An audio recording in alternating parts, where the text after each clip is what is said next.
Assalamualaikum rekan-rekan sekalian. Kali ini kita akan membahas batasan denda kafar PLN. Konsumen PLN berdaya besar atau konsumen B dikenai tagihan kafar.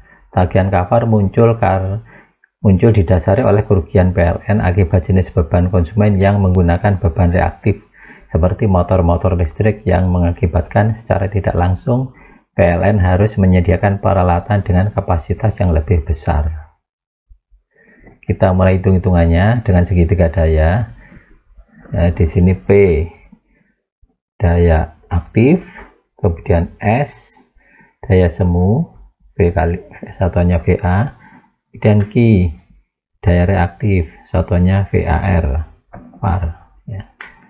P watt, cos P power factor. Dengan rumus-rumus yang lain, I sama dengan akar S kuadrat dikurang B kuadrat. Kemudian S, P, dan Q, rumus-rumusnya seperti ini. Nanti kita akan menggunakan rumus-rumus ini sebagai dasar hitungan. Nah, sekarang kita lihat konsumen B memiliki mesin dengan penggerak motor listrik 37 kW, ini perumpamaan ya. Kita lihat nanti hubungan antara arus dan cos P ya. Kita lihat di sini P akar 3 VI cos P. Kita ambil asumsi cos P nya 0,7 ya. Kita hitung arusnya P per akar 3 V cos P. Kita masukkan 37 kW akar 3 1,7373, kemudian tegangannya 380, cos P 0,7 ya. I hasilnya 80,4 ampere. Sekarang batasan kafar yang dibolehkan oleh PLN adalah pada cos P 0,85. Sekarang kita hitung arusnya berapa ya, dengan daya 37 kW tadi ya, kita hitung ya, cos P nya 0,85, ampernya ketemu 66,2 ampere. Nah, dengan daya yang sama dan cos P yang berbeda, terlihat besar arus lebih rendah dengan cos P yang lebih tinggi. Dari sinilah aset atau investasi PLN merasa dirugikan karena harus menyediakan peralatan yang lebih besar kapasitasnya untuk melayani daya yang sama ya. Sekarang kita lihat ilustrasinya. Tadi arusnya 80,4 ampere dengan power factor 0,7. Coba bandingkan dengan arus ini besarnya 66,2 ampere dengan power factor 0,85 ya, dengan beban yang sama, sehingga otomatis pihak PLN akan menyediakan peralatan yang lebih besar dengan beban yang sama ya, power factor yang berbeda. Ini bisa dicek di sini arusnya dengan power factor yang berbeda, beban sama. Trafonya di sini harus menyediakan yang lebih besar untuk melayani ini power factor yang rendah tadi. Sekarang kita lihat ya, di sini adalah contoh dari tagihan listrik PLN ya. Di sini komponen biayanya ada 3 ya, biaya LWBB. LWBB itu singkatan dari luar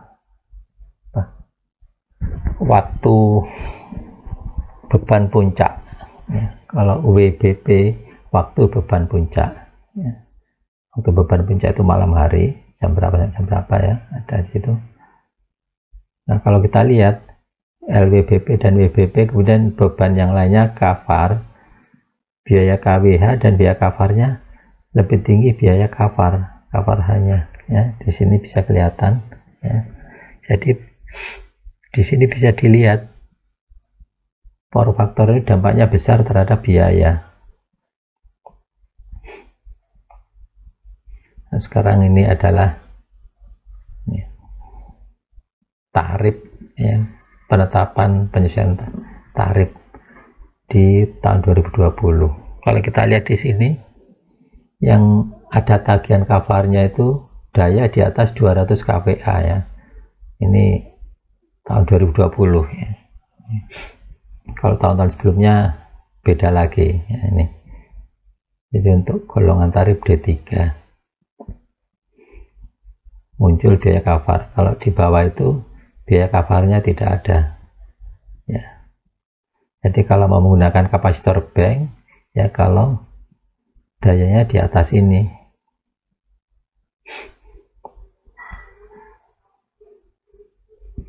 Nah, sekarang menghitung kafar pelanggan B tadi.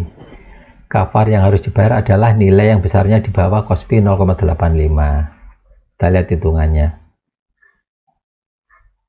P ya, daya untuk menghitung kafar tadi, akar 3 V kali sin ya, sin B.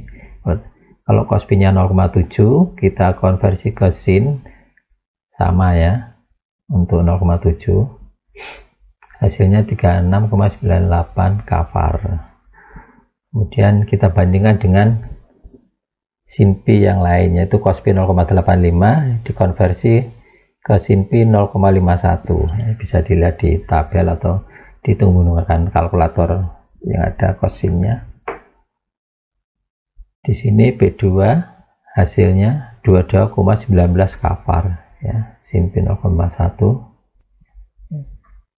Pemakaian kafar yang harus dibayar ya, selisih dari P1 dan P2 36,9 dikurangi 22,19, hasilnya 14,8 kafar ya. Kalau kita hitung dalam 1 bulan ya tagihannya,